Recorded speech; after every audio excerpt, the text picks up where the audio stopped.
어머니 하면 생각나는 것이 무엇입니까? 여성 954명을 대상으로 질문한 설문조사가 있습니다. 여러분들은 어머니 하면 무엇이 제일 먼저 떠오르십니까? 한번 생각하시면서 들어보시기 바랍니다. 어머니 하면 생각나는 것은 무엇인가? 5위는 아련한 엄마의 냄새. 4위는 귀에 쟁쟁한 엄마의 잔소리라고 합니다.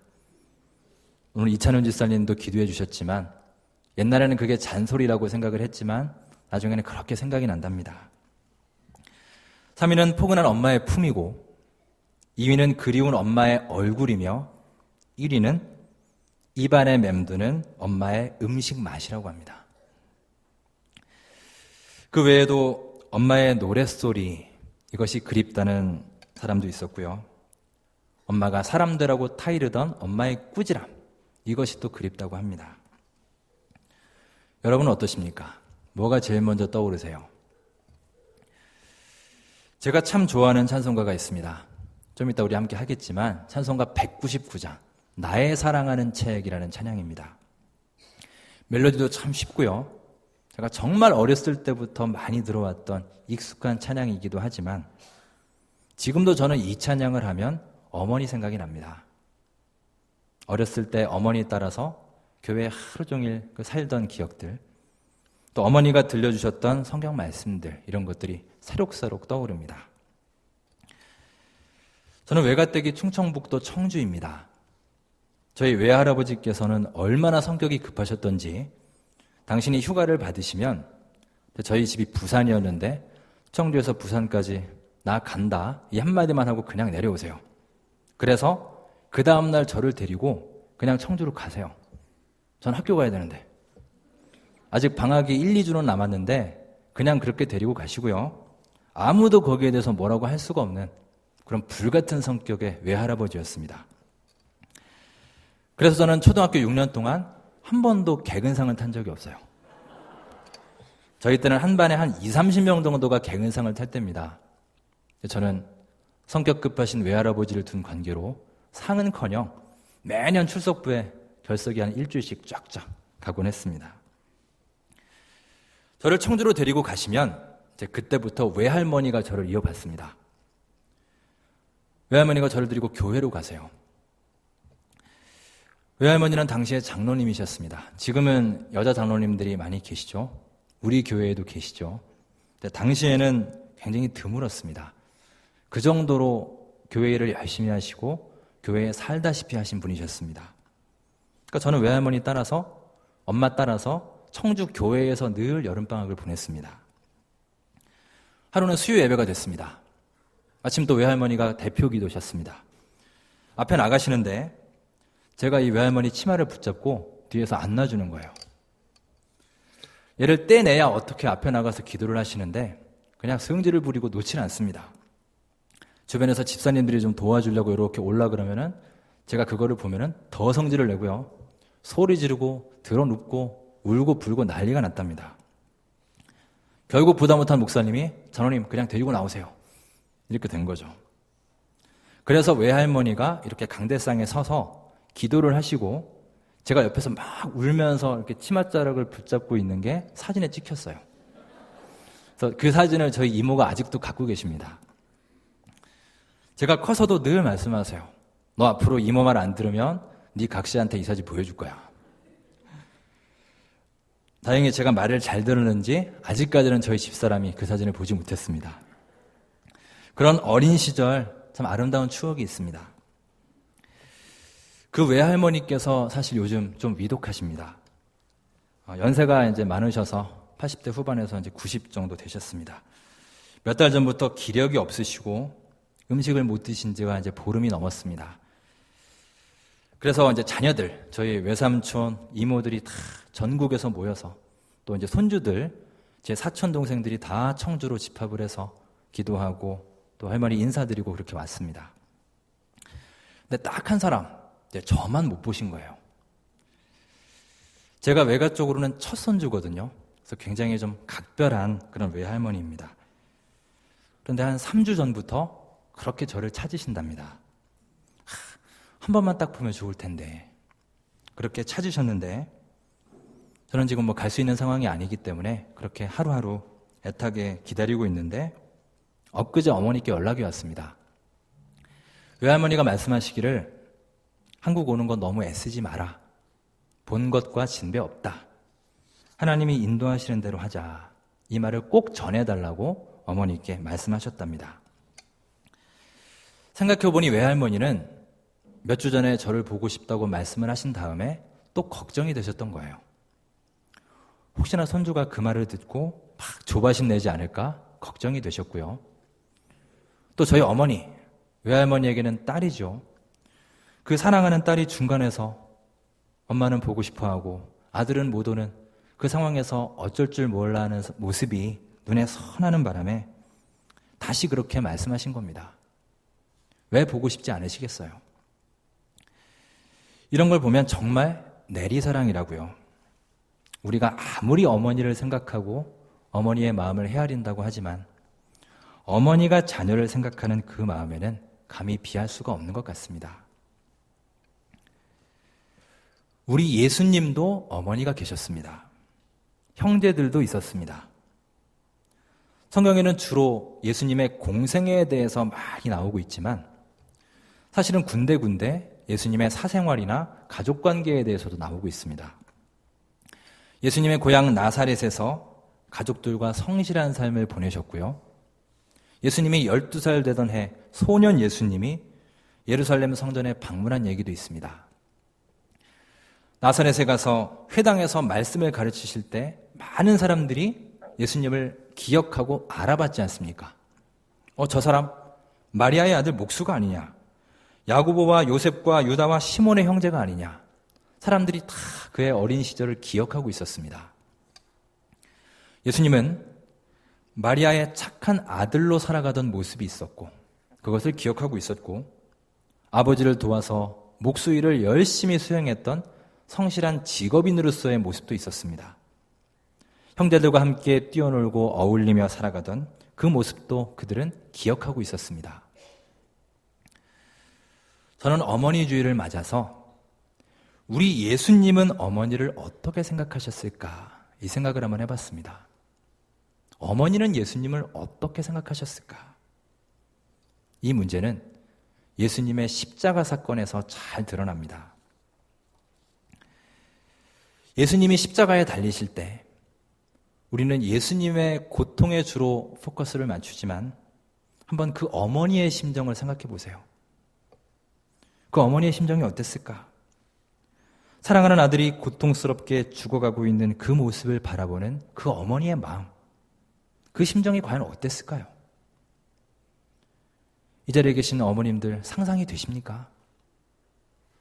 그런데 그 극도의 고통 속에서 정말 우리 같으면 너무 아파서 이 고통 외에는 아무것도 생각할 수 없을 것 같은데 그 최악의 고통스러운 시간에 예수님은 누구를 생각하셨느냐 하면 바로 어머니를 생각하셨습니다. 마지막 그 고통의 극한에 예수님이 기억하신 것은 자신의 고통이 아니라 어머니의 고통이었습니다. 그렇게 어머니를 생각하셨고요. 자신이 먼저 떠나고 나면 이렇게 내가 떠나고 나면 우리 어머니를 누가 돌볼 것인가? 우리 어머니는 어떻게 살아가실 것인가? 걱정이 되셨어요. 그래서 가장 믿을 만한 제자인 사도 요한에게 당부를 합니다. 요한복음 19장에 보시면 또 그 제자에게 이르시되 이 그 제자가 요한입니다.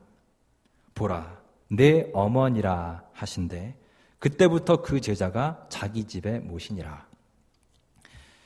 전설에 의하면 성경에 나온 얘기는 아니고요. 전설에 의하면 요한이 이 십자가 사건 후에 예수님의 어머니 마리아를 약 10년 동안 봉양했다라고 합니다. 여러분, 우리 예수님은 성경적인 가족관을 가지고 계셨고 그것을 강조하셨습니다. 하지만 그렇다고 우리 예수님은 육신의 어머니와 가족을 돌보는데 결코 소홀하지 않으셨습니다. 생애 마지막까지 정말 최선을 다해서 하신 일이 자신의 어머니와 가족을 돌보시는 일이었습니다. 예수님도 그렇게 하셨습니다. 그렇다면 예수님을 따르는 우리들 역시 우리의 어머니를 사랑하고 감사하며 정성껏 그분을 돌보는 것이 마땅하지 않겠습니까? 그것은 단지 윤리적인 차원에서의 문제가 아닙니다. 성경에서 말하고 있고 우리 예수님께서 강조하시고 본을 보여주신 우리 모든 그리스도인들에게 주어진 귀한 사명임을 기억하시기 바랍니다. 개인적으로 저는 어머니께 참 감사한 것이 있습니다. 어렸을 때 잠자리에 들 때마다 성경 얘기를 하나씩 해주셨습니다. 그 얘기가 얼마나 재미있던지요. 그게 저희 어머니 은사이셨습니다. 머리에 쏙쏙 들어오게 정말 재미있게 얘기를 해주셨습니다. 정말 그 찬송가 가사처럼 어머니의 무릎 위에 앉아서 재미있게 듣던 말, 재미있게 듣던 그 성경 얘기가 지금도 생생하게 기억이 납니다. 그때 들었던 재미있는 얘기 중에 하나가 바로 오늘 누가복음 본문입니다. 오늘 본문은 누가복음 10장에만 나오는 비유이고요. 선한 사마리아인의 비유라고 불리우는 내용입니다. 그 내용은 익히 아실 것입니다. 요약하면 이렇습니다. 한 사람이 예루살렘에서 여리고로 내려가다가 강도를 만납니다. 그 강도가 행인을 아주 무자비하게 때리고 옷을 벗기고 거의 죽을 만큼 때려놓고 도망갔습니다. 세 사람이 거기를 차례대로 지나가죠. 제사장과 레위인과 사마리아 사람이었습니다. 첫 번째 사람이 지나가며 그 광경을 보게 됩니다. 그 사람은 제사장이었습니다. 그 쓰러져서 죽어가던 사람은 누군가 오는 것을 느끼지 않았을까요? 그리고는 정말 반가웠을 것입니다. 아, 이제 나를 살았구나. 저 사람이 나를 도와주겠지라고 안도의 한숨을 쉬었을 겁니다. 그런데 어이없게도 그 제사장은 그 죽어가는 사람을 보고 그냥 지나쳤습니다. 31절에 보면 피하여 지나가고 라고 말하고 있습니다. 피하여 지나가고. 이 구절을 영어 성경으로 보면 He passed by, 지나갔다 라고 말하고 그 다음에 on the other side, 반대편으로, 맞은편으로 지나갔다 라고 말합니다. 여러분, 이 말은 그 쓰러져 있는 사람 반대편으로 멀리 떨어져서 돌아갔다는 말입니다. 왜 그랬을까요? 민수기 19장 11절에 보면 죽은 사람을 만진 사람은 7일 동안 부정하다, 이런 규례가 있습니다. 이거는 정결에 대한 율법입니다. 제사장이 그 율법을 알았을까요? 몰랐을까요? 그는 분명히 잘 알고 있었을 것입니다.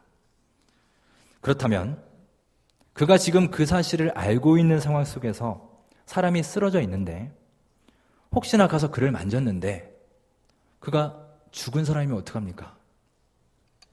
안 죽었어도 자기가 만진 다음에 자기 손에서 그 사람이 죽어버리면 어떻게 되는 건가요? 어쨌건 그는 시체를 만졌기 때문에 그는 율법대로 부정하게 됩니다. 더 실제적으로 말한다면 그가 그렇게 시체를 만져 부정하게 된다면 그는 제사장 역할을 제대로 할 수가 없습니다. 더 쉽게 말하면 당분간 제사장 자격 정지를 먹는 겁니다. 자, 이렇게 본다면 왜 그 제사장이 그 사람을 지나쳤느냐? 결국 그 속을 파고 들어가 보면 기득권의 문제입니다. 지금 내가 가지고 있는 것, 내가 소중히 여기고 있는 기득권을 잃어버릴까 봐 그게 두려워서 그 사람에게 다가서지 못했던 거예요. 그래서 그는 멀찍이 떨어져서 갔습니다.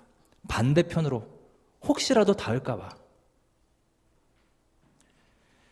제사장은 백성들을 대표해서 하나님께 예배하는 사람입니다. 하나님과 백성 사이를 중재했던 중요한 사람입니다. 종교 지도자입니다. 누구보다 생명을 소중히 여겨야 될 그 사람은 죽어가는 사람을 보고 그냥 지나쳤습니다. 조금 후에 레위 사람이 거기를 지나갑니다. 레위인은 12지파 중에 특별히 구별된 지파입니다. 특별히 성전의 직무를 맡았던 사람들이며 주님의 성전에서 열심히 주님을 섬기는 자들이었습니다. 그런데 이 사람도 그 죽어가는 사람을 보고 그냥 지나쳤습니다. 아마도 제사장과 거의 비슷한 이유였을 것입니다. 굳이 위험을 감수하면서까지 남을 도울 만한 생각을 하지 못했던 거죠.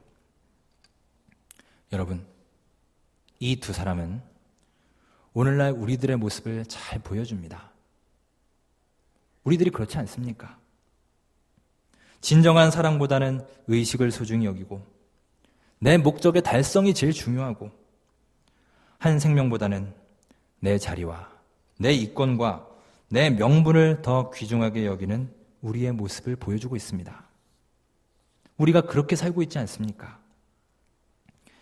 자, 이렇게 되니 그 쓰러진 사람의 심정이 어땠겠어요? 저 같으면 정말 절망에 빠질 것 같습니다. 소위 가장 경건하고 하나님 말씀을 잘 안다는 두 사람이 그냥 그렇게 지나쳐갔으며 아무런 도움을 받지 못했습니다. 이제 나는 꼼짝없이 죽었구나. 이런 생각이 들지 않았겠어요?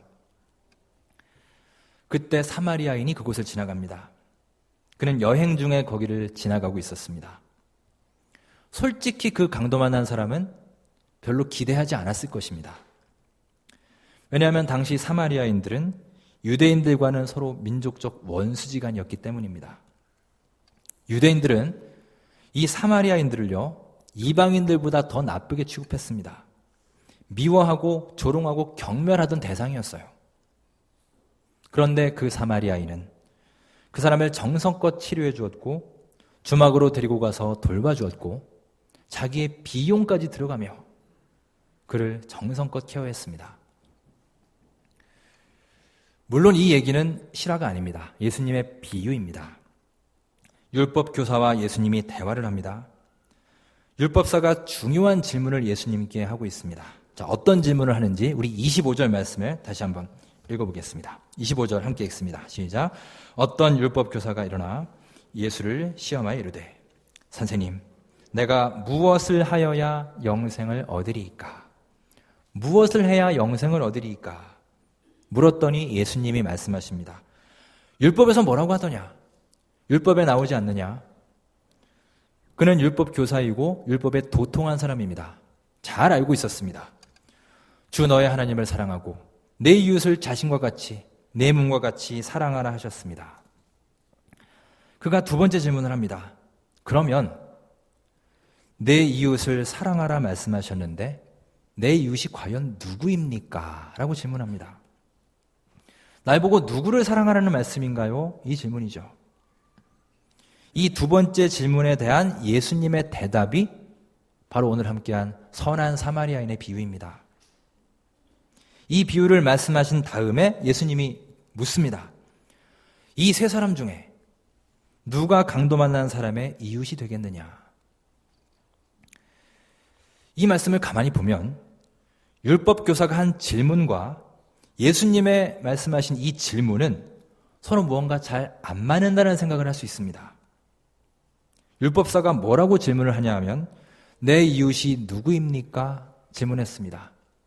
그러면 너의 이웃이 누구다라고 답을 해야 되는데 예수님은 오히려 질문을 하십니다.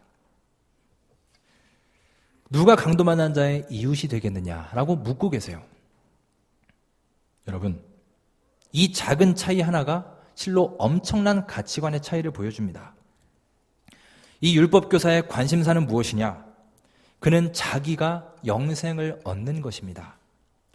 내가 구원받고 내가 살기 위해서 이웃을 사랑해야 하는 거예요. 그러니까 그가 궁금한 것은 무엇이냐? 누가 내 이웃인가? 이게 궁금한 겁니다. 내가 영생을 얻기 위해서 내가 도와야 될 내 이웃이 과연 누구이냐? 오로지 그게 관심사인 거예요. 하지만 예수님의 관점은 그게 아닙니다. 예수님은 누가 강도 만난 자의 이웃이 되겠느냐? 누가 어려운 자들의 이웃이 되어줄 수 있느냐라는 거죠. 예수님의 관심은 어려운 자들이요, 불쌍한 자들이며 우리의 이웃입니다. 그렇다면 앞서 말한 이 율법사의 질문, 내 이웃이 누구입니까? 라는 질문을 예수님의 관점으로 바꾸면 어떻게 되겠습니까? 내 이웃이 누구입니까? 라고 질문할 게 아니라 나는 누구의 이웃이 될 수 있습니까? 이렇게 질문이 돼야 한다는 거죠. 그래야 예수님과 대화가 통하는 것입니다. 여러분, 예수님과 율법교사는 사실 완전히 삶의 방향성이 다릅니다. 율법교사에게 중요한 것은 자기 생명이나 우리 예수님은 어려운 사람과 도움을 필요로 하는 사람, 즉 바로 강도 만난 자의 이웃이 되는 삶에 초점을 맞추고 계십니다. 이 시간 내 스스로에게 한번 물어보십시오. 나는 과연 이 예수님의 관점을 갖고 살고 있습니까?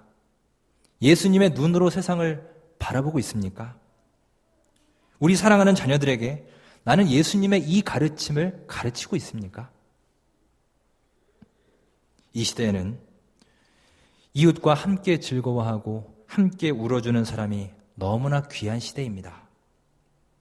그저 앞만 보고 열심히 달려가는 우리들, 내 위치와 내 직분 때문에, 내가 가진 것들 때문에 그리스도의 사랑을 베풀고 생명을 귀하게 여기는 것조차 남의 눈치를 봐야 되고 상황을 살펴야 되는 그런 시대에 살고 있습니다.